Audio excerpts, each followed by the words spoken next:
The poetry Unfit for Pardon.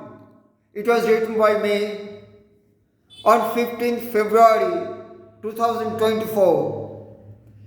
If there is no realization of self, you will lose all intellect, will exist in the imaginary world with erroneous notion.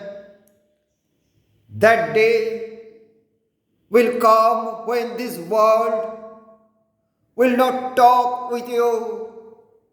The world of death will come to touch, will lose your rhythm, the direction, where there is no awakening of conscience,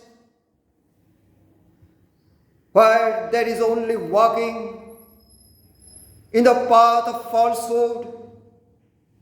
There only doleful crying will remain.